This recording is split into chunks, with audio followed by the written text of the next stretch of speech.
I don't remember falling asleep that night, but I remember the room. Room 313. The walls were thin, the air heavy, as if the carpet itself had soaked up every secret that had ever been whispered inside. The light above the bed buzzed, though the switch was off, and when I closed my eyes, I dreamed, or at least, I think I did. The dream was not like others. It was stitched together, 7 parts, each more suffocating than the last. I woke inside of it, walked inside of it, lived inside of it. But the strange thing is, when I finally opened my eyes again, I was still in room 313, and something had followed me back. Opened the door and stepped into a hallway that stretched on forever. The carpet was the same crimson as the hotel, but it darkened as I walked, bleeding into something almost black. My footsteps echoed, sharp and metallic, though there was no metal here. The wallpaper peeled and curled like skin. Every 10 steps, a light above me flickered out. I looked back, but there was no door, no end, just the same endless hall. I wasn't alone. I could hear a second set of footsteps, never quite in sync with mine. A whisper brushed against my ear, though no one was there. "Don't stop walking." I tried, but the further I went, the closer the whispers came, until they sounded like my own voice. They told me things I should not know, my childhood fears, my darkest thoughts. And when I turned, for just a second, I thought I saw myself standing at the far end, smiling back. The air grew heavier the longer I walked, as if the hallway itself was pressing down on me.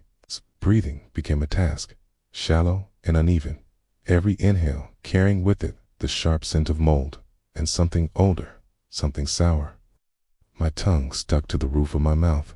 I thought about stopping, just for a second, to rest, but the whisper returned, harsher this time, and I kept moving.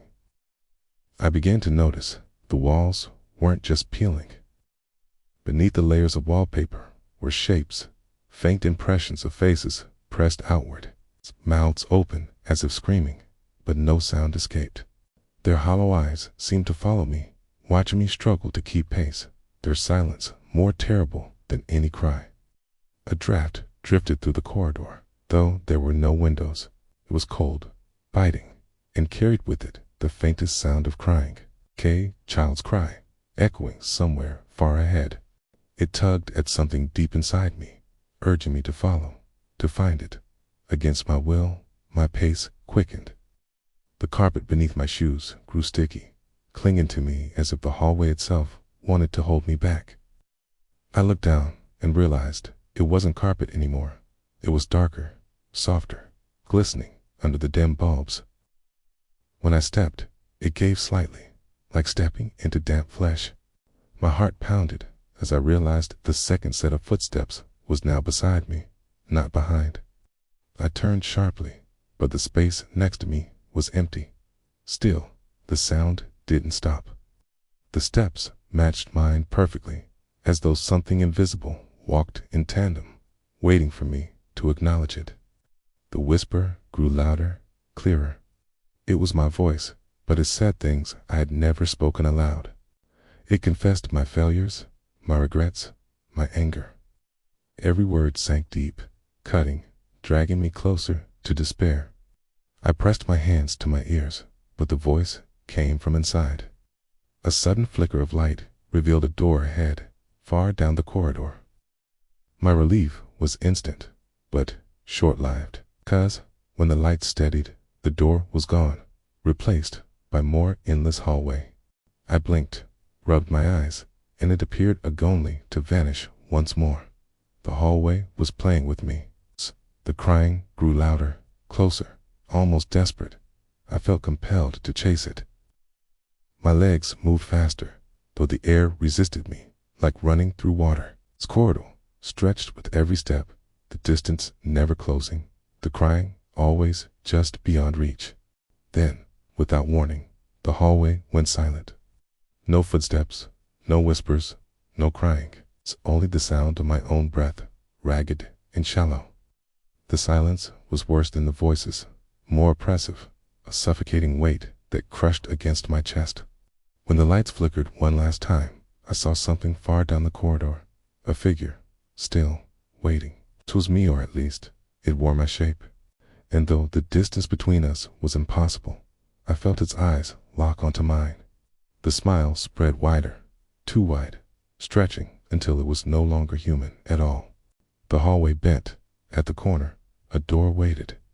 Heavy wood, brass number, 313. But that was impossible. I had left 313 behind.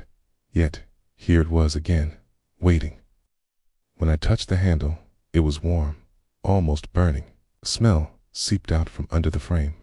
Iron, rot, something wet. Against my better judgment, I opened it. Inside was a room identical to mine. Same carpet, same buzzing light, same bed. Except for one thing. In the mirror above the desk, my reflection was missing. Instead, the glass rippled like water. A pale hand pressed against the other side, long fingers stretching, searching for a way through. I backed away, but the mirror hand copied me, palm dragging down the surface, leaving streaks of black liquid that dripped onto the carpet. The drops didn't vanish. They spread, slowly swallowing the floor. And then, the doorknob behind me clicked shut on its own. The sound of the latch sliding into place was louder than it should have been, echoing like a gunshot inside the small room. My chest tightened as I spun toward the door, but the brass handle had already twisted out of reach. No matter how hard I pulled, it would not move. The air grew warmer, damp, thick enough that I could taste the metallic temps of it on my tongue. The buzzing light overhead swelled, flickering, each pulse throwing the room into harsh relief. The bed seemed closer than before, the sheets wrinkled in new patterns, as though someone had just gotten up from them. The shadow beneath it stretched unnaturally, reaching farther across the carpet than the bed itself allowed. I turned back to the mirror, and the hand was gone. The surface looked flat and still again. But when I leaned in closer, I realized the glass wasn't reflecting me, not even my outline. Instead, it was reflecting the bed behind me. But the bed was not empty. A figure sat there, motionless, watching me with a tilt of the head that made my stomach knot. I whipped around, expecting to see it with my own eyes, but the bed was bare, the sheets undisturbed. When I turned back to the mirror, the figure had stood. Taller now. Its limbs looked longer than they should, and though its face was obscured, its head jerked in small, unnatural movements, like it was learning how to stand. The black streaks it had left earlier began to run upward, defying gravity, slithering across the glass toward the ceiling. The sound of dripping was constant, yet nothing touched the floor anymore. Instead, the stains spread wider, framing the figure inside as though sealing it into place. I tried to scream, but the sound died in my throat. The buzzing overhead swelled to a piercing hum that filled my skull. It was then I noticed my own breath fogging the glass, though I hadn't gotten closer. Each exhale marked the mirror, proof that the distance between me and the thing had disappeared. The figure raised one of its pale hands and pressed it flat against the other side. Slowly, with sickening ease, its fingers sank through the surface, bending the glass like liquid. The surface rippled, swallowing its wrist, then its elbow. It was not trapped, it was crossing over. I stumbled backward until I hit the door. The handle rattled under my grip, hot enough to burn, but still locked. My eyes darted to the corners of the room, searching for anything, anywhere to run, but there was nowhere. Only the buzzing, the spreading black, and the sound of glass stretching as the figure forced itself through. Its head pushed forward first, pressing against the glass like a mask of wax melting over a flame. There were no eyes, no mouth, no details, just a smooth, pale skin, blank and wrong. And yet I felt it looking at me. Not with sight, but with something deeper, as though it was peeling back my thoughts, stripping them raw. The floor beneath me darkened as the spreading black liquid reached my shoes. It was cold, seeping through the soles, climbing up my ankles. Each step I took sank deeper, pulling me down. The carpet no longer carpet at all, but a mire intent on swallowing me whole. The figure's arm had fully breached now, dangling unnaturally long, fingers curling as they flexed. Eat tapped the air with one fingertip, and the buzzing overhead instantly ceased, plunging the room into suffocating silence. My heartbeat was the only sound, pounding against my ribs, loud enough to hurt. For a moment, I thought the stillness would hold, but then came a sound I could never forget, a wet tearing, like skin ripping, like something being born wrong. The figure pulled itself through, shoulders distorting, back arching unnaturally as it slid into the room. The air temperature dropped sharply, my breath puffing into fog. The walls seemed to pulse with the rhythm of my heart, as if the whole room was alive, waiting. The figure straightened, towering over me, its smooth face tilting in curiosity, as though I were the strange one here. I pressed my back into the door, hoping for some miracle, some weakness in the lock, but it would not budge. The thing took one step forward, the floor groaning beneath its weight, even as the spreading black liquid parted to welcome it. Then, for the first time, it made a sound, not a word, not even a scream. Just a faint hiss of air, dragged through a throat that shouldn't have existed. The sound rattled the mirror behind it, fractured the buzzing bulb above, and dug its claws deep into me, as if it was calling my name without ever speaking it aloud. I wasn't alone anymore. A figure sat on the bed, its posture, its clothes, its face, all mine. But the way it smiled was not.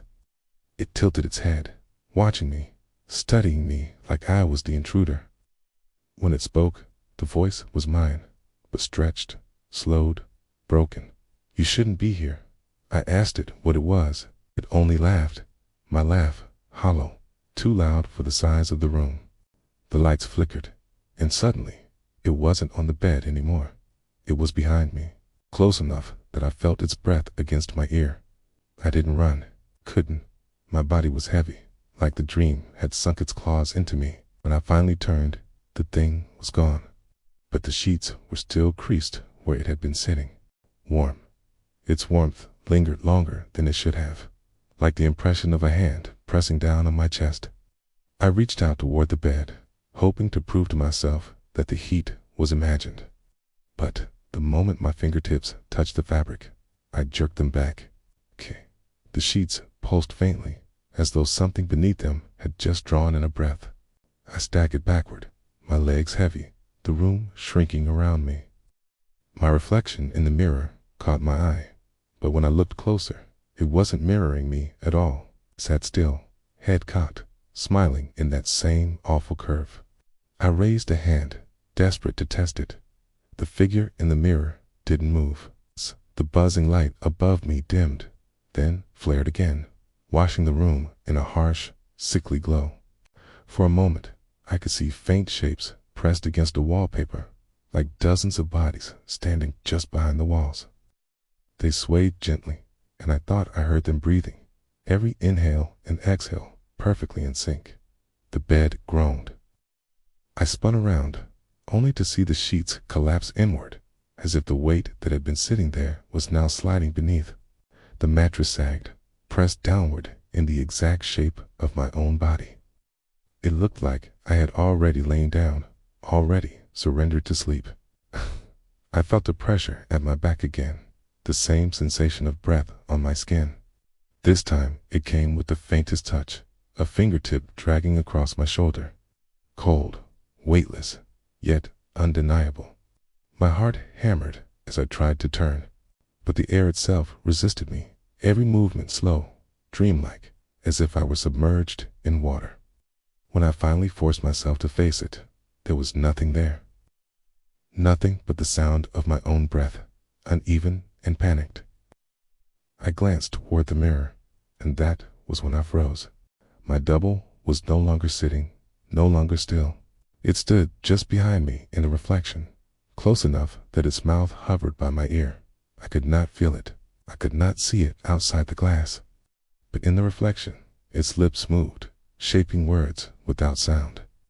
My stomach turned as I leaned closer, straining to understand.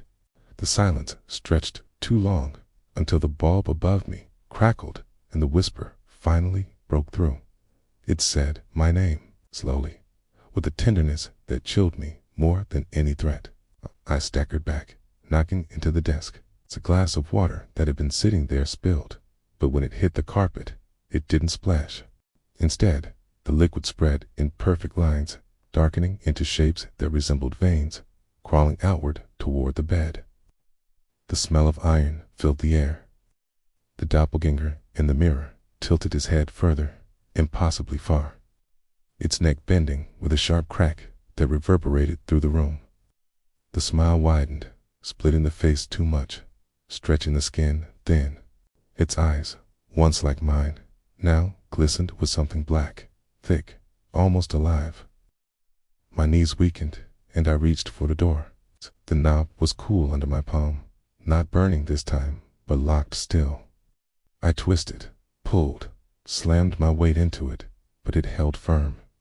Behind me, the bed creaked again, and I knew, without needing to look, that something was rising from it. The sound of fabric dragging across the mattress grew louder, as though invisible hands were pulling themselves upright. I forced myself to turn, my body trembling uncontrollably. The bed was empty, yet the sheets continued to shift, rising and falling like lungs inhaling in a slow rhythm. A shadow fell across the floor, long and thin, but nothing stood in the path of the light. It stretched toward me, curling around my feet. I froze, unable to move as the shadow twitched, then straightened, aligning itself with mine until two outlines overlapped on the carpet. The second outline moved when I did not. It raised its arm slowly, deliberately, reaching for the door, even as I stood frozen in place. My breath caught in my throat as the handle began to turn on its own, clicking softly in the silence. The door eased open, but the hallway beyond was not the same endless corridor I had escaped earlier. This was something different, darker, lined with doors that pulsed faintly as though alive. The air that drifted out was colder, carrying the faint scent of earth and decay. The shadow peeled away from me, breaking free, and stepped forward into the hall. I remained rooted to the spot, watching as it turned back once, its faceless head cocked in that same dreadful smile I had seen in the mirror. It beckoned, and though every part of me screamed not to follow, I felt my foot lift against my will. The room fell away. Walls groaned, bent, stretched. Suddenly, I was in the house, old, crooked, breathing with every gust of air. The halls twisted on themselves, staircases turned downward, then looped back, windows opened onto brick walls. I thought I heard voices inside, family, friends, people I had lost. I called my name, just out of sight. I chased them through doors that slammed shut before I could reach them. Every room rearranged itself the moment I entered. Once, I caught a glimpse of my mother in the hallway. She smiled, raised a hand, and then her face melted into something faceless, her voice collapsing into static. The house pulsed.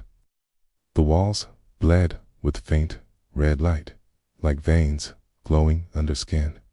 Every time I blinked, the house grew smaller, tighter, until I was crawling through narrow spaces, squeezing through passages that pressed against my ribs. The wood throbbed like muscle. I realized the house wasn't shifting. It was swallowing me. The floorboards beneath my knees groaned, the sound deeper than wood should make, as if I were kneeling on the chest of something alive. Dust sifted down from the ceiling, but it wasn't dust at all. Teeny flakes of skin, pale and curling, falling over me like ash. I tried to brush them off, but they clung, melting into my hands, leaving smears that glowed faintly in the dark. Each doorway I crawled through led to a room that should not have fit within the house's size. A kitchen with a ceiling so high I couldn't see the top cupboards, rattling by themselves as though something knocked from the inside. A dining room where the chairs were overturned, their legs stretching like insect limbs, reaching for me when I passed too close. Voices whispered between the walls, more urgent now, not calling, but warning. Some begged me to leave. Others told me not to trust what I saw. The sound grew so layered that it became a chorus, rising until my ears rang with the weight of all the unseen mouths speaking at once. The air carried the smell of soil and rot, like graves unearthed and left open. Every breath I took scraped against my throat. My stomach twisted, the urge to vomit rising, but nothing came. Okay. The house wanted me hollow, emptied, ready for whatever it was preparing. Okay. I reached the staircase that bent downward into shadow. The banister pulsed under my hand, veins running through the wood, warm to the touch. I withdrew quickly, but not before I felt a heartbeat inside it, faint but steady, as though the house itself lived and waited for me to descend. I forced myself down. The steps stretched beneath my feet, each one growing longer, as though I were walking down an endless throat. Shadows clung to the walls, some of them moving with intelligence, pulling back when I looked directly at them, creeping closer when I turned away. At the bottom, I found a door that should not have been there. It was small, child-sized, with a knob at my knees. I bent to open it, my hand trembling, and inside was a room lined with mirrors, but the reflections were wrong. They showed me in positions I had not taken, my body twisted, bent, crawling on all fours like an animal. I backed away, but the reflections didn't. They smiled, even as I did not. Their mouths opened wide, wider, until their jaws cracked and stretched down to their chests. They leaned closer against the glass, their teeth too many, their breath fogging the mirrors from the inside. The door slammed shut, and I was in a bedroom now, a child's bedroom, toys scattered, the wallpaper peeling with patterns of cartoon animals whose eyes had been scratched out. The bed creaked, though no one lay there. When I stepped closer, I saw the indentation of a small body still pressing into the mattress, rising and falling as though breathing. A laugh echoed high, thin, fragile. It came from under the bed. I crouched, heart pounding, and peered into the dark. Something stared back at me. Not eyes, just the suggestion of them glimmering faintly, too far back in the shadows to be real. The laugh continued, but it was no longer childlike. It was older, broken, mocking. I scrambled away, knocking over a toy train. It rolled across the floor by itself, wheels squealing against the wood, circling me again and again until it derailed and shattered. From the pieces rose the smell of smoke and cinders, as if the toy had been burning for years. The walls began to close in, pressing tighter, the bed shoving forward as the dresser leaned down from above. I flattened against the floorboards, trapped as the house squeezed me like a fist. Every creak, every groan sounded like laughter now, the voice of something too large to see, delighted at my fear. I clawed at the boards until my fingers bled, splinters driving deep, but the wood seemed endless. The voices returned, louder than before, shouting my name with anger, with grief, with hunger. It was then I realized the voices weren't coming from the house, they were the house. The ceiling split open above me, plaster raining down, and I glimpsed the attic. Shapes moved in the rafters, long-limbed, crawling, whispering in tones too soft to understand. They hung upside down, watching, their heads cocked at impossible angles. One of them reached down with a hand, too long, its nails scraping the floorboards inches from my face. I forced myself through a narrow gap in the wall, squeezing until my ribs ached, the wood scraping my skin raw. The passage stank of rot and old water. Something moved in the dark behind me, dragging itself through the same gap, following without struggle. As though the house had made space for it, the gap opened suddenly into a vast, impossible chamber. The walls curved like a rib cage, the ceiling so high it disappeared into shadow. The floor pulsed like muscle beneath my hands, warm and slick, and the sound of a beating heart echoed from all directions. The house was no longer a house. It was alive, and I was inside it. When the walls finally split, I stumbled into a forest. Quays, no leaves, the sky dripping with something too dark to be rain. The ground sucked at my feet, mud mixed with bones, old shoes, fragments of forgotten things. The trees whispered, not with wind, with voices, hundreds of them. They begged, they cursed, they laughed. Each trunk seemed carved with faces, eyes closed, mouths stretched open as though frozen mid-scream. I tried to move faster, but the deeper I went, the taller the trees grew. Their branches bent toward me, clawing. Something followed between them, always just at the edge of sight.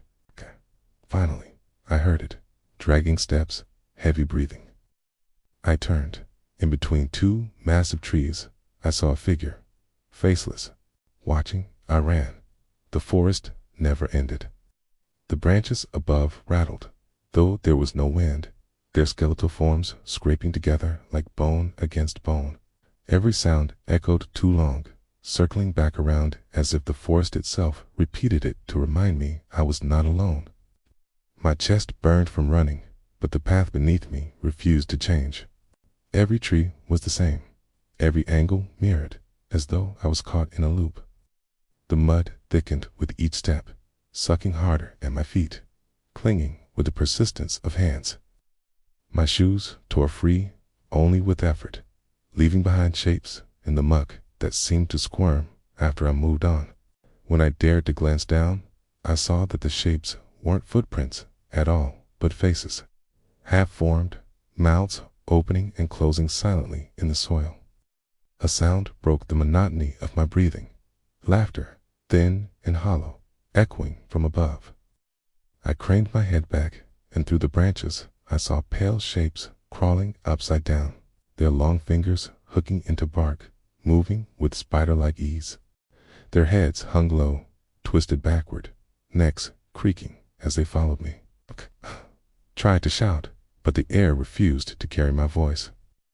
My throat moved, my lungs strained, but the forest devoured every sound. It was only then that I realized I could no longer hear my own footsteps either. The silence wrapped around me like cloth, muffling everything except the steady drag of something following. I turned sharply, desperate to catch it, and for a moment I did. Between two trunks it stood, tall and rigid, faceless head tilting slightly, acknowledging me. It didn't advance. It only waited. The stillness of its body was more threatening than any chase.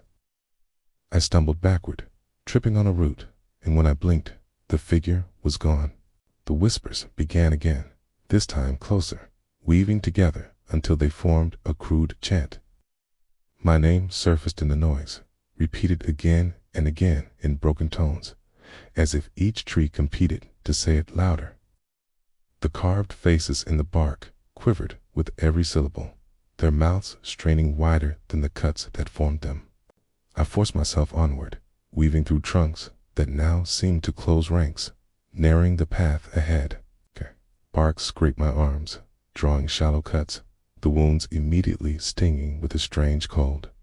When I glanced down, I saw not blood, but dark sap seeping out, threading itself into the wood. The forest was feeding from me. Ahead, a faint light flickered, weak but real.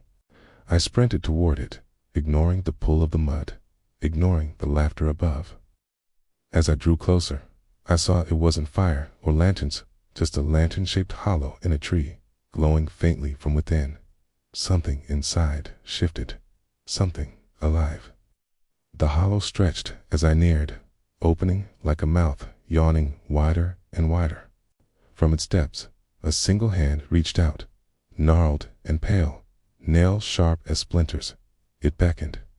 Behind me, the dragging steps grew louder, quicker, no longer content to linger. I veered away, my lungs screaming for air. The ground beneath me cracked suddenly, giving way to a pit filled with stagnant water. I plunged in, icy liquid rushing up past my chest. Beneath the surface, dozens of pale shapes stirred, their limbs brushing against me. I kicked wildly, forcing myself to the edge, clawing at the slick mud until I hauled myself out. The forest was quieter now, but the silence didn't comfort me. It was the silence of held breath, of something waiting. When I rose to my feet, dripping and trembling, the path ahead was gone. Trees had shifted in my absence, arranging themselves into a wall of black trunks, forcing me into a narrow tunnel. The tunnel led me forward, whether I wanted it to or not. The faces carved in the wood grew clearer, fresher, their eyes snapping open as I passed, their gazes following. Some of them resembled people I knew, others resembled me. The sight twisted my stomach until I nearly retched. At the end of the passage, I found an opening into a wide clearing. The ground here was bare, no mud, no roots, only hard stone arranged in a circle. And at its center stood the faceless figure again, closer now, clearer in its shape. It raised one arm slowly, deliberately pointing at me. The branches above cracked and groaned. Something heavy moved among them, circling the clearing, shaking loose shards of bark and splinters. I could not see what it was, only its outlines sliding between shadows, massive, predatory. The figure in the center lowered its arm, as if giving permission. Every tree surrounding the clearing leaned inward, their trunks groaning, the carved mouths opening wider, wider, until they screamed, not whispers now, but full, piercing cries that split the air. The sound drove me to my knees, hands pressed to my ears, eyes squeezed shut. When I dared to open them, the faceless figure was gone, but the clearing was not empty. Something else had taken its place, something larger, hunched and moving on to many limbs. The forest had finally shown me what it was hiding, and I realized with despair that there was nowhere left to run. Out of nowhere, we stumbled onto tracks, rusted, broken, yet humming faintly with electricity. The mist parted, revealing an old station. Benches splintered, timetables rotting, but a train stood waiting, its doors open, its lights glowing faintly, though no power should run through it. Against all reason, we boarded. Inside, the seats were covered in mold, but the air smelled like burning hair. A voice over the intercom crackled. Next stop, nowhere.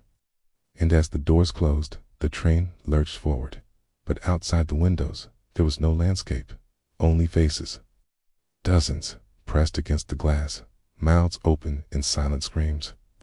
The train lurched so violently, I nearly fell against the mold-stained seats.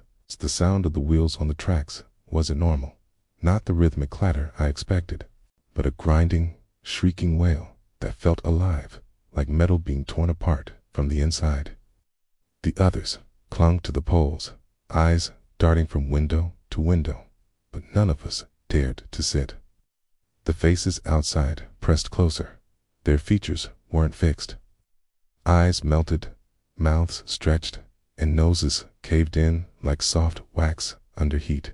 They screamed silently, their lips moving too quickly to follow, words forming that the glass swallowed before we could understand. I caught myself staring at one, a child's face, only to realize it mirrored my own features, warped and twisted into something unrecognizable. Intercom crackled again, a burst of static that stabbed my eardrums. The voice returned, low and garbled, speaking as though submerged in water. "Tickets, please." The sound wasn't a question, but a command, flat and unavoidable. A hiss followed, the sound of doors sliding open, though none had moved. Tia, the aisle darkened, as if shadows themselves had boarded the train. We turned, and for a moment, the aisle was empty. Then the lights flickered, and something was there. Tall, too thin, its torso bending unnaturally as it shuffled forward. Its head brushed the ceiling, scraping against the lights, leaving trails of black residue that dripped like tar. Its arms hung too low, dragging claws across the floor, sparks leaping as metal scraped metal. My friend tried to speak, voice breaking, asking who it was, what it wanted.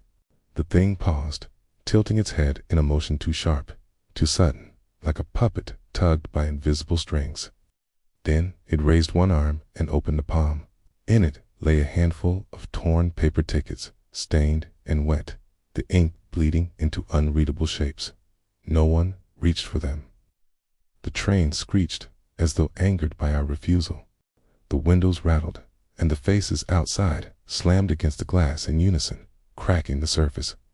Thin fractures ran along each pane, spittering outward, but instead of shattering, the glass began to pulse, stretching inward like lungs taking a breath. The faces pushed closer, their features bulging into the car as if the barrier was thinning. The creature moved again, gliding instead of walking. The smell grew unbearable, burning hair mixed with something fouler, a rot that clawed at the back of my throat. It stopped in front of my friend and extended its arm fully, the palm opening wider than any hand should, skin splitting until the tickets fell in a wet heap onto the floor. They twitched as though alive. He bent down, trembling, and picked one up. The instant his fingers touched it, the train jolted forward with impossible speed. The lights overhead exploded, showering us in sparks. The outside blurred, no longer faces, but streaks of pale shapes rushing by too quickly to see. My ears popped, the pressure crushing, and I thought the walls themselves were bending inward from the velocity. The intercom crackled once more. Next stop, home. But the word twisted, replaying over itself, until it became hollow. Each repetition grew deeper, more distorted, until it was less a word than a guttural chant. My friend's hand clenched around the ticket, and his skin began to blacken where it touched, veins spreading like ink beneath his flesh. We tried to tear it away from him, but the paper had fused to his skin, burning into his palm, as though it was searing itself into him. He screamed, his voice lost beneath the roar of the train, but the sound carried on the intercom, echoing back at us a second later. It wasn't his scream anymore. It was hundreds of screams layered together, voices of strangers, children, the dead. The windows burst outward at once. Shards flew, yet none struck us. Instead, the glass dissolved into mist, sucked back into the void outside, and then they were gone. The faces.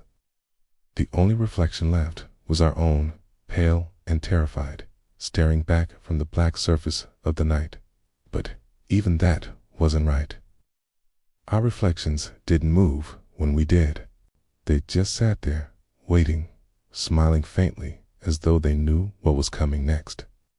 The train slowed suddenly, grinding sparks into the darkness. Sound of brakes screeched loud enough to split my head open.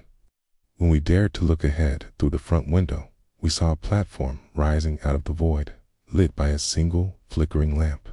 The words painted on the rusted sign were faded, but we could still read them.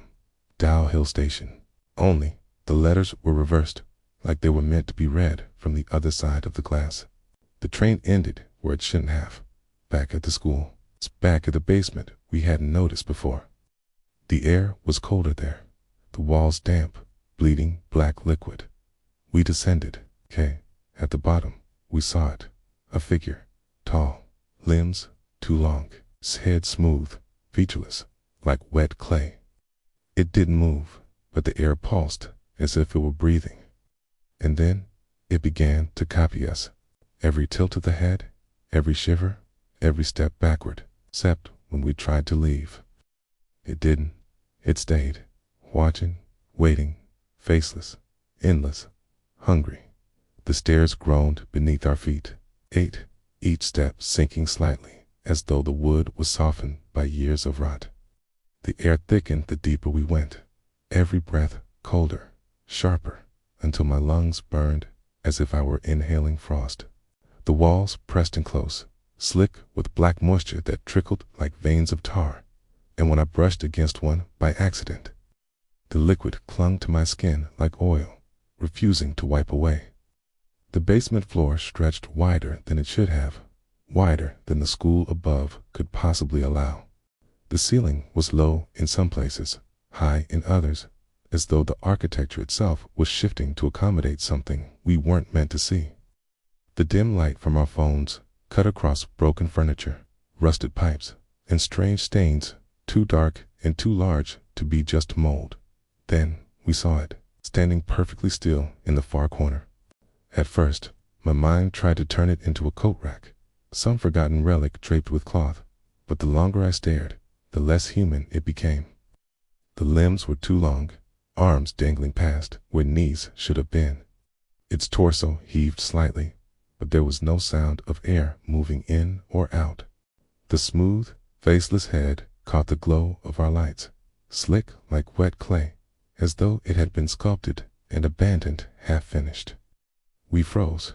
None of us dared to speak. The silence was suffocating, so complete that even the faint drip of water had stopped. Then it moved, not forward, not closer, but in perfect unison with us. When we shifted back a step, it tilted its head the same way, the motion slow, deliberate, mocking. Every breath we took, it mirrored with that soundless pulsing, its chest rising and falling at the exact rhythm of our own. One of us raised a hand without thinking, and the figure did the same. Its arm creaked as it lifted, as though bone and sinew weren't natural inside that body, as though it was forcing itself to imitate what it saw. The gesture was delayed, not perfectly timed, like it was learning us, memorizing each movement as though it were a performance. I whispered that we should leave, though even whispering felt dangerous. We began to edge toward the stairs, every step small, deliberate. But when we turned, the figure didn't. It stood there, unmoving, watching. For a brief moment, I felt relief. Maybe it was bound to that corner, unable to leave. But the thought curdled quickly when I realized something worse. It wanted us to think that. The walls around us trembled faintly, the black liquid dripping faster, spreading in rivulets across the floor. The air grew heavy with the smell of iron, a metallic sting that made my teeth ache. Teta. The figure shifted again, not to follow us this time, but to bend its head backward, stretching unnaturally far until it was staring at the ceiling. Its faceless head tilted until the neck should have snapped. Then it copied something none of us had done. It began to walk, slow, dragging steps, each one smearing the floor with black residue. It wasn't imitating anymore. It was showing us what it could do. The sound of its movements scraped inside my skull, a rhythm out of sync with our racing hearts, slower, deliberate, infinite. My friend panicked, bolting up the stairs. We screamed for him to stop, but his footsteps pounded against the steps, desperate, unthinking. The figure's head snapped forward instantly, and in a single lurch, it appeared halfway across the basement, closer than it had any right to be. It hadn't crossed the distance. It had simply skipped it, as though space bent to its will. The stairwell groaned. My friend's cries choked into silence. When we looked back, the steps were empty, dark, as though he had never been there. Only his phone remained, buzzing faintly where it had fallen, the screen cracked and flickering with static.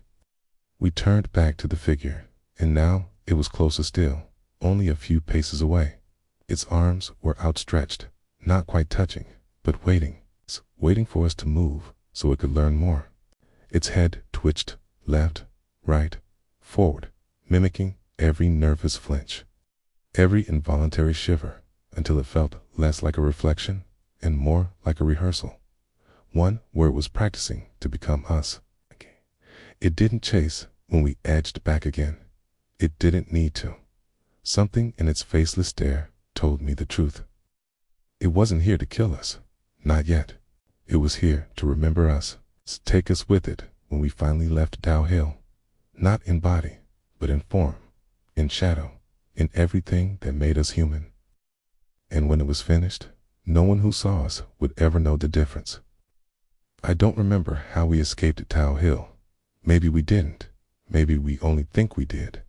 Sometimes at night, I still hear the hallway buzzing. I still smell the mold. I still see the smile. And when I close my eyes, I'm back in that forest, back in that train, back in that basement, and something tells me it never let us go. Because even now, when I look in the mirror, sometimes My reflection doesn't move.